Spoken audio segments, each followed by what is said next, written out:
আসসালামু আলাইকুম রহমতুল্লাহ। অর্থনীতির ক্লাসে সবাইকে স্বাগতম। আজকে আমরা অর্থনীতি প্রথম পত্রের প্রথম অধ্যায় মৌলিক অর্থনৈতিক সমস্যা ও এর সমাধান বিষয়ে আলোচনা করব ইনশাল্লাহ। যদি তোমরা লেকচারটি শুরু থেকে শেষ পর্যন্ত মনোযোগ সহকারে দেখে একটু নোট করে নিতে পারো, তাহলে এই অধ্যায় থেকে যেভাবেই প্রশ্ন আসুক না কেন প্রত্যেকটি প্রশ্নের উত্তর গুছিয়ে সুন্দরভাবে উপস্থাপন করতে পারবে ইনশাল্লাহ, এবং সহজেই A+ নিশ্চিত করতে পারবে ইনশাল্লাহ। প্রথমে সবাই আজকের আলোচ্য বিষয়ের শিরোনামগুলো একবার দেখে নাও। ব্যষ্টিক, সামষ্টিক, ব্যষ্টিক অর্থনীতি, সামষ্টিক অর্থনীতি, নির্বাচন, দুষ্প্রাপ্যতা, মৌলিক অর্থনৈতিক সমস্যা, অর্থনৈতিক সমস্যা সমাধানের কর্মপর্যায়, অর্থনৈতিক ব্যবস্থা, সর্বশেষ উৎপাদন সম্ভাবনা রেখা।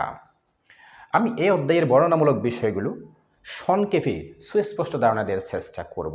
পাশাপাশি তোমরা পাঠ্য বইয়ের আলোকে কিছু বক্তব্য সুন্দর গুছিয়ে নোট করে রাখবে। এতে তোমরা সহজেই প্রত্যেকটা প্রশ্নের উত্তর MCQ, CQ থেকে শুরু করে প্রত্যেকটা প্রশ্নের উত্তর খুবই সুস্পষ্টভাবে সুন্দরভাবে গুছিয়ে উপস্থাপন করতে পারবে ইনশাল্লাহ।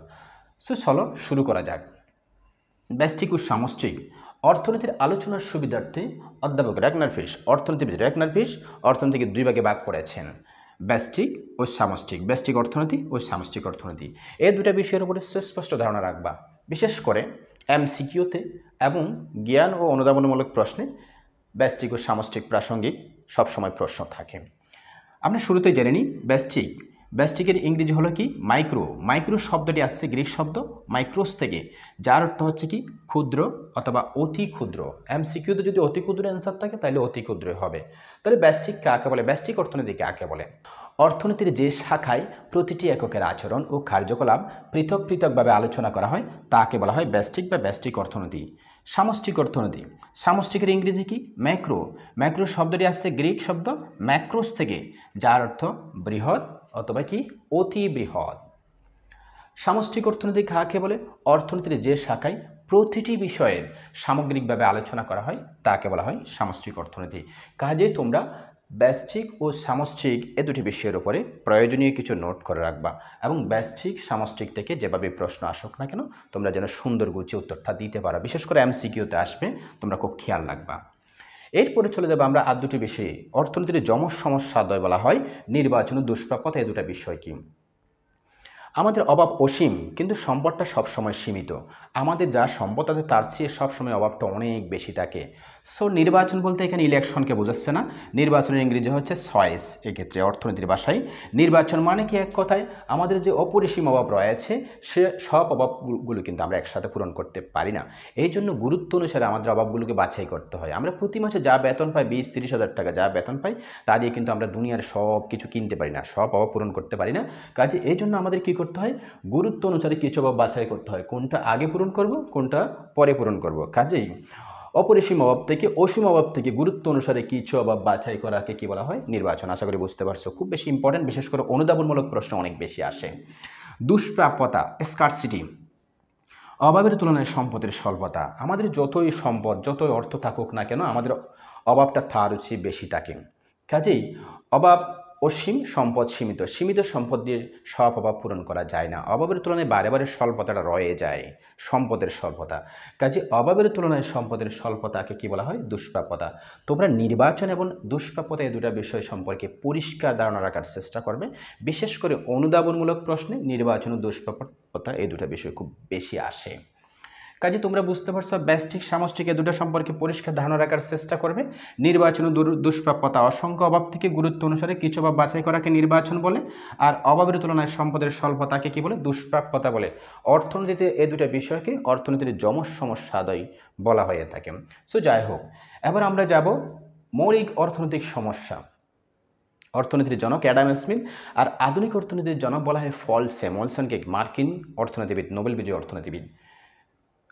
এই যে আধুনিক অর্থনীতিবিদ পল স্যামুয়েলসন মৌলিক অর্থনৈতিক সমস্যা হিসেবে তিনটা সমস্যা দাঁড় করিয়েছেন।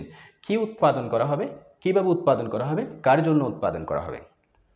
বিশেষ করে একজন উৎপাদনকারী তার যে বিশাল একটা উৎপাদনের জন্য জায়গা আছে সেখানে সে কি উৎপাদন করবে। প্রথম সমস্যা, কি উৎপাদন করা হবে, সেখানে কীভাবে উৎপাদন করা হবে, কোন পদ্ধতিতে সে উৎপাদন করবে, কার জন্য উৎপাদন করবে, যা উৎপাদন করতে যাচ্ছে তা বাজারে তার ভ্যালু আছে কিনা দেখতে হবে। কাজে তোমরা একটু গুছিয়ে এই তিনটা বিষয়ের উপরে, তিনটা মৌলিক সমস্যার উপরে গুছিয়ে নোট করে রাখতে পারো। যদি এ প্রাসঙ্গিক কোনো উদ্দীপক বা কোনো প্রশ্ন আসে যাতে তোমরা উত্তর করতে পারো। তো যাই হোক, এবার আমি চলে যাব অর্থনৈতিক সমস্যার সমাধানের কর্মপর্যায়ে। এই অর্থনৈতিক সমস্যা সমাধানের জন্য 4টি কর্মপর্যায় এখানে দেওয়া আছে বইতে: উৎপাদন, বিনিময়, বন্টন, ভোগ। তোমরা একটু দেখে নিবা, নোট করে নিবা গুছিয়ে। এই বর্ণনামূলক বিষয়গুলো আমি তেমন একটা ডিটেলস আলোচনা করতেছি না, তোমরা আশা করি একটু বইয়ের সাথে সম্পর্কে রেখে একটু গুছিয়ে কিছু বক্তব্য নোট করে রাখবা। এরপরে যাবে, আমার কিন্তু আজকের মূল বক্তব্য হচ্ছে উৎপাদন সম্ভাবনা রেখা। প্রথম অধ্যায় থেকে এই চিত্রটা সব সময় আসে, বিশেষ করে এখানে উৎপাদন সম্ভাবনা রেখা আসে। দ্বিতীয়ত অন্য একটা সৃজনশীল প্রশ্ন সবচেয়ে বেশি আসে, অর্থনৈতিক ব্যবস্থা। কাজেই আমরা এবার যাব হচ্ছে অর্থনৈতিক ব্যবস্থা। অর্থনৈতিক ব্যবস্থা কাকে বলে? প্রত্যেকটা সমাজ বা দেশের কার্যাবলীর প্রাতিষ্ঠানিক ও আইনগত কাঠামোকে অর্থনৈতিক ব্যবস্থা বলে। প্রত্যেকটা দেশই দেশটা পরিচালনার জন্য, উৎপাদন কার্যকলাপ পরিচালনার জন্য কী আছে? অর্থনৈতিক একটা সিস্টেম আছে। পৃথিবীতে বর্তমানে অর্থনৈতিক ব্যবস্থা প্রধানত 4টি প্রচলিত আছে: ধনতান্ত্রিক অর্থব্যবস্থা, সমাজতান্ত্রিক অর্থব্যবস্থা, মিশ্র অর্থব্যবস্থা, ইসলামী অর্থব্যবস্থা। কাজেই ধনতান্ত্রিক অর্থব্যবস্থা খুব খেয়াল রাখবা, গুছিয়ে কিন্তু নোট করবা। প্রথমত এই 4টা অর্থব্যবস্থার সংজ্ঞা, ডেফিনেশনটা একদম পরিষ্কারভাবে রাখবা। এরপরে এই 4টা অর্থব্যবস্থার বৈশিষ্ট্যগুলো একদম পরিষ্কার ধারণা রাখবা। এমসিকিউতে আসবে, সৃজনশীল প্রশ্নে কিন্তু এটা প্রায় আসে, এবং পূর্বের বোর্ডের প্রশ্নগুলো দেখে নিতে পারো কীভাবে সেই অর্থনৈতিক ব্যবস্থা কেন্দ্রিক সৃজনশীল প্রশ্নগুলো আছে, একটু দেখে নিতে পারো।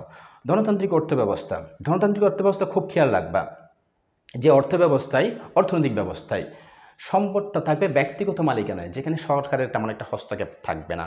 তার মানে খুব খেয়াল রাখবা, ধনতান্ত্রিক অর্থব্যবস্থায় ব্যক্তির স্বাধীনতা মুখ্য, ব্যক্তির মালিকানায় সমস্ত সম্পদ, সমস্ত উৎপাদন ব্যবস্থা নিয়ন্ত্রিত ও পরিচালিত হবে কার স্বাধীনতা অনুসারে? ব্যক্তির স্বাধীনতা অনুসারে। ব্যক্তি প্রধান ধনতান্ত্রিক অর্থব্যবস্থায়।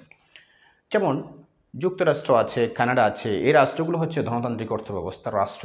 গুছিয়ে তোমরা সংজ্ঞাটা দেখে নিবে, ডেফিনিশন দেখে নিবা এবং বৈশিষ্ট্যগুলো দেখে নিবা। খুব খেয়াল রাখবা, ধনতান্ত্রিক অর্থব্যবস্থার আরেক নাম হচ্ছে পুঁজিবাদী অর্থব্যবস্থা। এরপরে সমাজতান্ত্রিক অর্থব্যবস্থা, কমান্ডিং, নির্দেশমূলক অর্থব্যবস্থা বলা হয়। সমাজতান্ত্রিক অর্থব্যবস্থার আরেক নাম কি? নির্দেশমূলক অর্থব্যবস্থা। সো এটার বিপরীত, যে অর্থব্যবস্থায় সম্পদ থাকবে রাষ্ট্রীয় মালিকানায়, যেখানে কোনো ব্যক্তির স্বাধীনতা থাকবে না। সমস্ত অর্থনৈতিক কর্মকাণ্ড পরিচালিত হবে কার নিয়ন্ত্রণে? সরকারের, রাষ্ট্রের। কাজে আমরা দুটি বিষয় পেলাম। ধনতান্ত্রিক অর্থব্যবস্থার আরেক নাম হচ্ছে পুঁজিবাদী, যেখানে ব্যক্তি মালিকানায় সম্পদ থাকবে। সমাজতান্ত্রিক অর্থব্যবস্থার আরেক নাম হচ্ছে নির্দেশমূলক ব্যবস্থা, যেখানে রাষ্ট্রীয় মালিকানায় সম্পদ থাকবে। সমস্ত উৎপাদন ব্যবস্থা, কর্মকাণ্ড পরিচালিত হবে সরকারের নিয়ন্ত্রণে, রাষ্ট্রীয় নিয়ন্ত্রণে। মিশ্র অর্থব্যবস্থা, যেখানে ব্যক্তি ও রাষ্ট্র উভয়ের মালিকানায় থাকবে সম্পদ। এক কথায় ব্যক্তি ও রাষ্ট্র উভয়ের নিয়ন্ত্রণে থাকবে সমস্ত অর্থনৈতিক ব্যবস্থা। ইসলামী অর্থব্যবস্থা, এক কথায় যে অর্থনৈতিক ব্যবস্থা কোরআন ও সুন্নাহর আলোকে পরিচালিত ও নিয়ন্ত্রিত, সে অর্থনৈতিক ব্যবস্থাকে বলা হয় ইসলামী অর্থব্যবস্থা। আশা করি তোমরা বুঝতে পারছো। আমি এই যে প্রথম অধ্যায়ের যে শিরোনামগুলো রয়েছে, প্রয়োজনীয় বিষয়গুলো রয়েছে, সে সম্পর্কে মোটামুটি তোমাদের একটা সুস্পষ্ট ধারণা দেওয়ার চেষ্টা করেছি। প্রত্যেকটা বিষয়ের উপর তোমরা গুছিয়ে পাঠ্য বইয়ের সাথে সম্পৃক্ত রেখে কিছু বক্তব্য নোট করে রাখবা। আশা করি এই অধ্যায় থেকে কোনো প্রশ্ন তোমাদের মিস হবে না। বিশেষ করে এই যে অর্থনৈতিক ব্যবস্থা যেটা আছে, ধনতান্ত্রিক, সমাজতান্ত্রিক, মিশ্র এবং ইসলামী অর্থব্যবস্থার সংজ্ঞা, বৈশিষ্ট্যগুলো দেখে নিবে এবং তোমরা একটু বিশেষ করে আগের বোর্ডের প্রশ্নগুলো, সৃজনশীল প্রশ্নগুলো কীভাবে আসছে তা একটু দেখে তোমরা ধারণা নিতে পারো। আশা করি বুঝতে পারছো। তবে আজকে আমার লেকচারের প্রথম অধ্যায়ের মূল বিষয় হচ্ছে উৎপাদন সম্ভাবনা রেখা, প্রোডাকশন পসিবিলিটি কার্ভ, যে চিত্রটা প্রায় সময় আসে প্রথম অধ্যায় থেকে। আমি সব মুছে নিচ্ছি, তোমরা আবার চিত্রটা করার জন্য সবাই খাতা কলম নিয়ে রেডি হয়ে যাও। উৎপাদন সম্ভাবনা রেখা, প্রোডাকশন পসিবিলিটি কার্ভ, আমি উপরে লিখে রাখলাম। এবার কাজে আমাদের আজকের প্রথম অধ্যায়ের মূল আলোচনা হচ্ছে উৎপাদন সম্ভাবনা রেখা।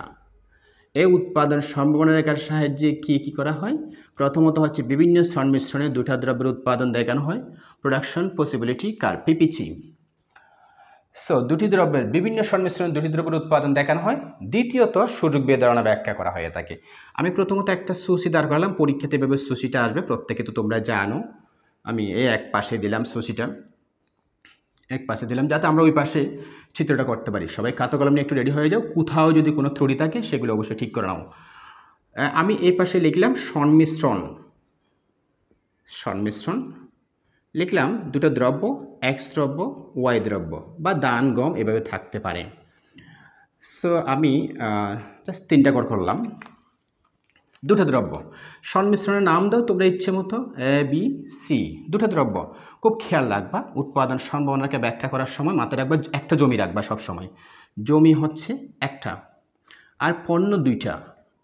সো আমরা একটি জমিতে তো বিভিন্ন পণ্য উৎপাদন করতে পারি, আলু, পটল, পেঁয়াজ, রসুন, অনেক পণ্য উৎপাদন করতে পারি, কিন্তু অর্থনীতিবিদরা আলোচনার সুবিধার্থে এক্ষেত্রে একটা জমি দুইটা পণ্য নিয়ে ব্যাখ্যা বিশ্লেষণ করেছেন উৎপাদন সম্ভাবনা রেখাটি।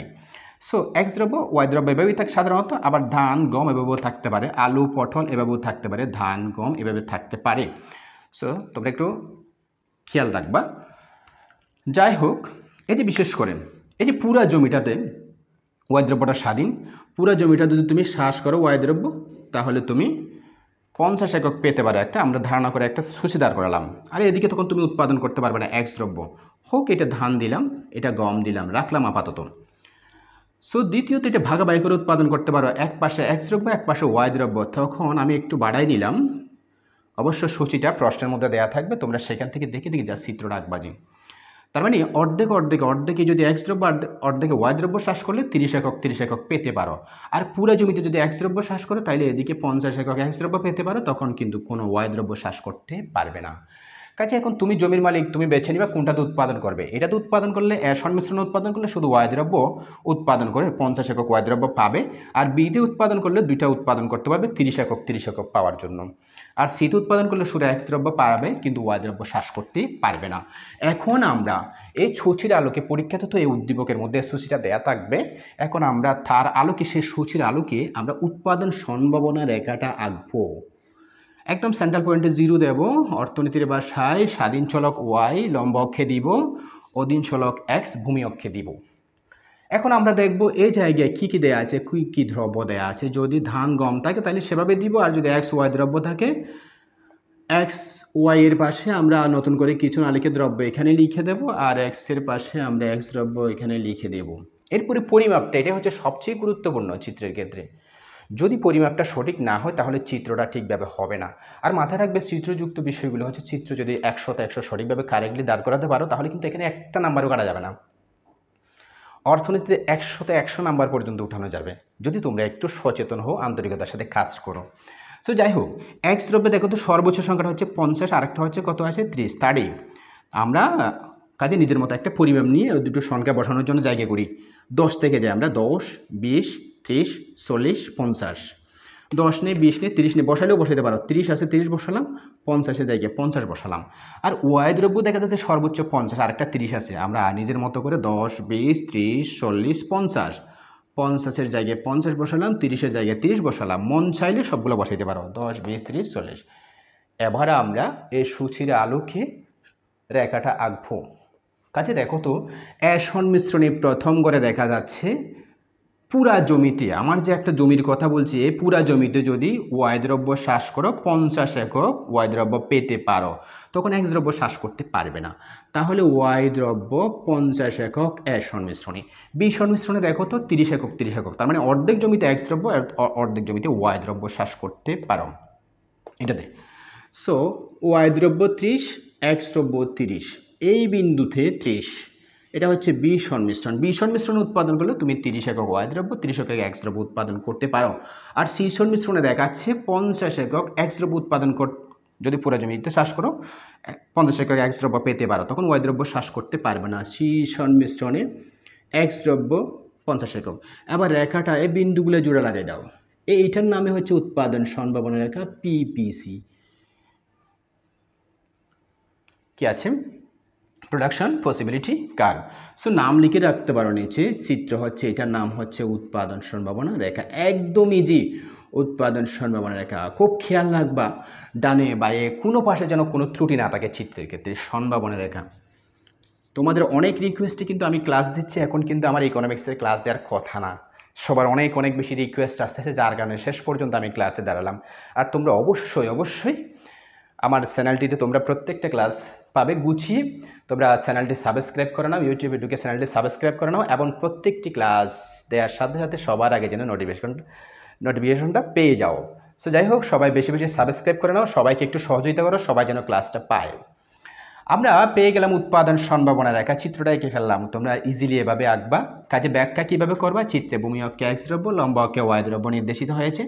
চিত্র অনুযায়ী দেখা যায় এই একটা জমিতে সংমিশ্রণ উৎপাদন করলে 50 একক ওয়াই দ্রব্য উৎপাদন করতে পারো, তখন কিন্তু এক্স দ্রব্য উৎপাদন করতে পারবে না। বি সংমিশ্রণে 30 একক ওয়াই দ্রব্য, 30 একক এক্স দ্রব্য উৎপাদন করতে পারো। সি সংমিশ্রণে 50 একক এক্স দ্রব্য উৎপাদন করতে পারো, তখন কিন্তু কোনো ওয়াই দ্রব্য উৎপাদন করতে পারবে না। এইভাবে এ বি সি বিন্দুগুলো যোগ করে এ সি রেখাটি উপরেরটা নিচেরটা, এই এ সি রেখাটি বলা হয় উৎপাদন সম্ভাবনা রেখা। সো যাই হোক, আমরা এছাড়া এই রেখার সাহায্যে আরেকটা বিষয় ব্যাখ্যা করা যাবে, সুযোগ বিয়ে ধারণা ব্যাখ্যা। এটা কিন্তু প্রায় সময় আসে, সুযোগ বিয়ে ধারণা ব্যাখ্যা করে এটা খতে বেশি আসে, অনুধাবনে বেশি আসে। একটি দ্রব্যের উৎপাদন করতে গেলে আরেকটি দ্রব্যের উৎপাদন ছেড়ে দিতে হবে। একটি দ্রব্যের উৎপাদন করতে গিয়ে অপর দ্রব্যের উৎপাদন যতটুকু ছেড়ে দেওয়া হয় সেটাকে বলা হয় সুযোগ বিয়ে। আমি একটু করে বলে বুঝিয়ে দিচ্ছি। যেমন 50 একক ওয়াই দ্রব্য শ্বাস করতে গেলে 50 একক এক্স দ্রব্য ছেড়ে দিতে হবে। আবার 50 একক এক্স দ্রব্য এই জমিতে শ্বাস করতে গেলে 50 একক ওয়াই দ্রব্য ছেড়ে দিতে হবে। এই যে একটা উৎপাদন করতে গিয়ে আরেকটা উৎপাদন ছেড়ে দেওয়ার নামে হচ্ছে কি সুযোগ ব্যয়। আশা করি তোমরা আজকের ক্লাসে প্রথম অধ্যায়ের প্রত্যেকটা বিষয়ের উপরে সুস্পষ্ট ধারণা পেয়েছো। পরবর্তী ক্লাসে এই অধ্যায় থেকে যত ধরনের সৃজনশীল প্রশ্ন আসতে পারে সে সম্পর্কে পরিষ্কার ধারণা নেব ইনশাআল্লাহ। কাজে আরেকবার বলে যাচ্ছি, সবার আগে প্রত্যেকটা ক্লাসের নোটিফিকেশন পেতে সবাই চ্যানেলটি সাবস্ক্রাইব করে নাও। আজকে এই পর্যন্ত, পরবর্তী ক্লাসে আবারও দেখা হচ্ছে সবার সাথে। খোদা হাফেজ।